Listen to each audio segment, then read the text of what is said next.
aklo dufia akwa ikoti oba he kot rice toki nacho amo kata onye dumavi mawong te fa beklenya he de afia hawo machiba wanama mia adubonglao mia chababa mia roshi amaji otot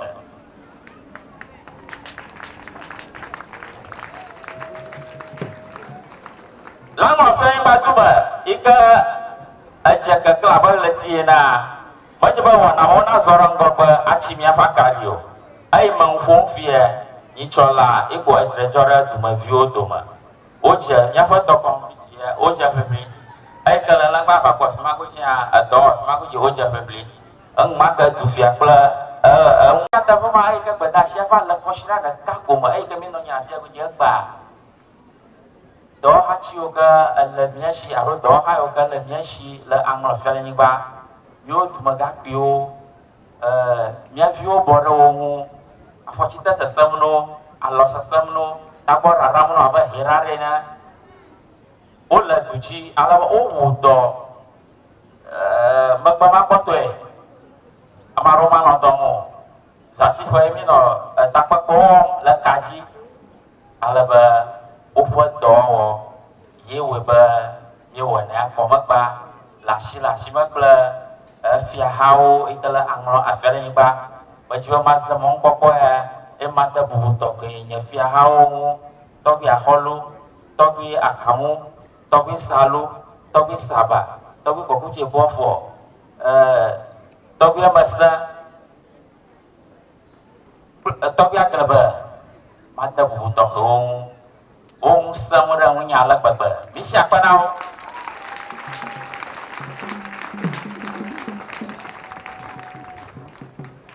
amai kamate kumak pogal yo takpak patau ma la kajio dohira kukira kafata aro la cicita anyare kukukutu na choma pangma uta upota jifunami amala batawi saluna nyaro go abatawi kacalo mi ko mi waga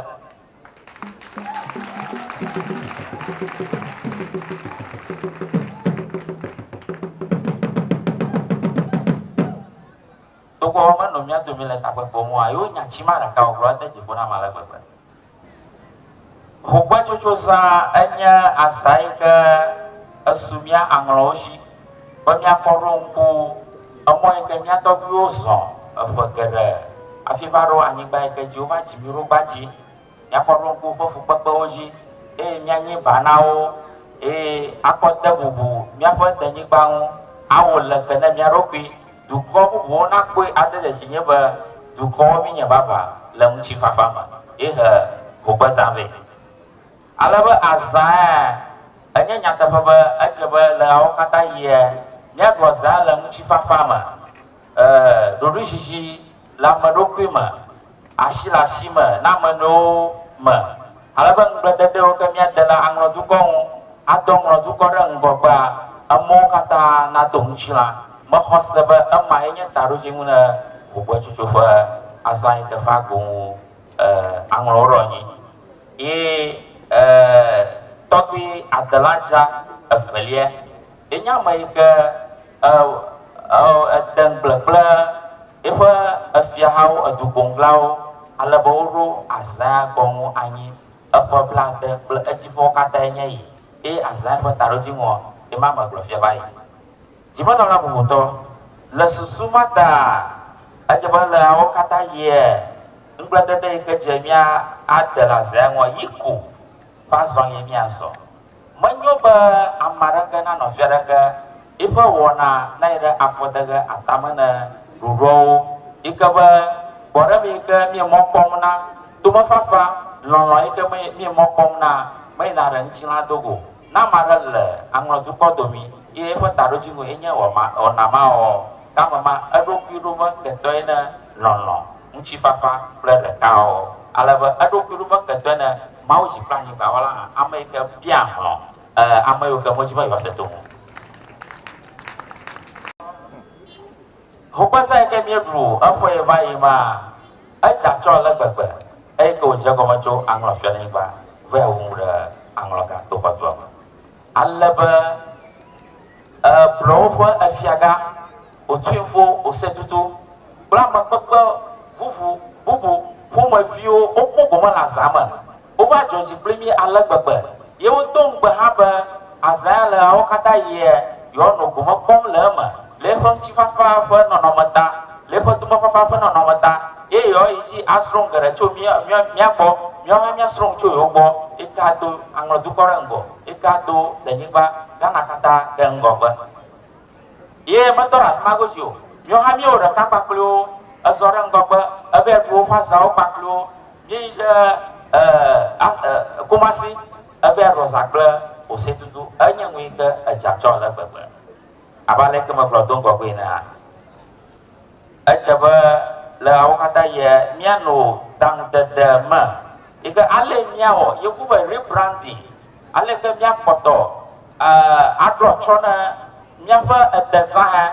ale bo nya ngui ke program mia ko chashi ble bata du ko wi ika ha bata ga ba nya de ji ba ji atu du ko rang bo ba amare ka chi tre chi ne ha mangwa angwa twa pa to ayo nya ba anglo du bonglau o chashita ba anglo fela ni ba aba ba azula chivina yo zu anglo to hozo fa chila nyo ha mi ko dama e mi chiba mi ado adang da kala anglo dwa ba ale ko du prola atro na ba independence day aro kana fa ro bishi hoza o ma garugala agenda ko ka bong onu chacham le kana to hojo ma nyawa mi tung ra ba anglo afering batu ko na de anglo tabla to voda kata bo to afata taji okona o ma fia ba azakan to ha ye ha onu chacham le anglo tabla to voda kata ji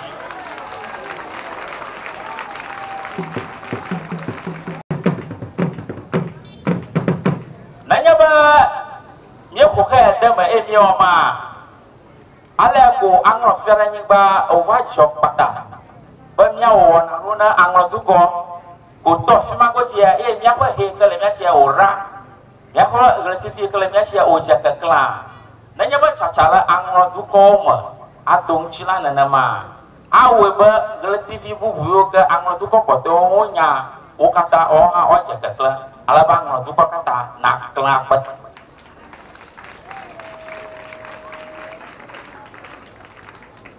ya batuko na ye donira enya ye mari tara shara ko nama bang fuga ko madani ma ye chola afa va ma ala nyomo pleta nya duma vion to mi choro mi aro kwichi ye jaga jojo mara bosi dio adirama mara bosi ya to adirama mara bosi blava adirama me jagba farara ka makata ba angro fel yang batu konto amo tu na roki ai ka kana tu ko ma ko nya ma nya komo ye jahama goma ai me jagoma nke me ko gana duko ba ngokpato aro political leaders over ka ja amma ba awo wana mama nchila dogo yora kukunami ngma abang bewa me jiwa nya to yo ko over hoto nyashi yera sing nopo jimana la hoto nyafa mokoko aba duko na nya ba amwe odinami angona no jicho nanya ba na jamo rojo fiang pamongwa maka je varaka mo fuka ka ba to kata bla ta fa bo amenya nyafa mokoko nya ma kaka ika kana duko du bonglao dunya halao oba hoda nya shia yo mole chi anyi fianya koja achie ga jam aga wa glongrama a hora ga kora wa miala ga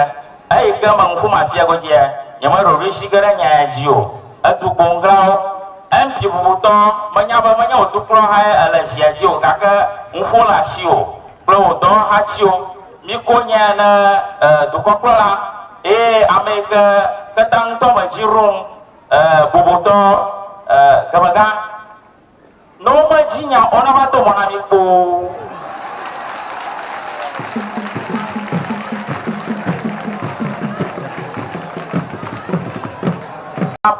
abang rafia batu kona emi je toma koma mia cha papa ba rukushi to haka mi acha kapli ba ofa to monami ai man hu fie a chire duo na ma chu nya fa ma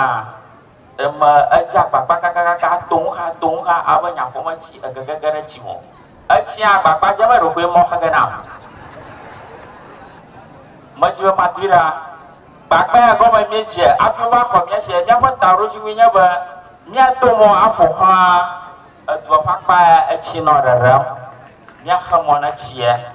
alaba rukushi to ha da share kan no aba ya do lo paklemia na ama tung chi la vire kan no do ma nya no mang pakle rukushi to ha mo aba du ko na ama nya fa ro nya ma afi du ko ko o ba to ho nya shi me ba nya fa pakle o so ran ko ba ama na tung chi la na mi e ma je ma to ra fa ko yi ma ka da ba fa na du ba la susumata fifia angbueka MTN Momo account nya echo anwa fa nyiwa ahu account ika ato nyafa ato horan goba anwa afera nyiwa event and project fund alaba miafi nature we magic ponami account ma ahu no ga la wakata yi ai ka tuma viara abutama ba ya degara da office mama maka ai ka no bala shiko adura yo pongo mio ko la platform ojiba awe garo gaira ya maklo tufia akwa ikote oba he got rice tobinacho amo kata onya tumavi mawong ta papa baklanya ha de afia hao majiba wanama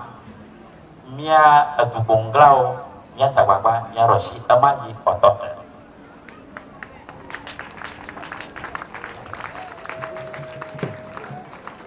lama saya batuba ika aja ke kelabal letiena macam wana seorang goba acimia fakario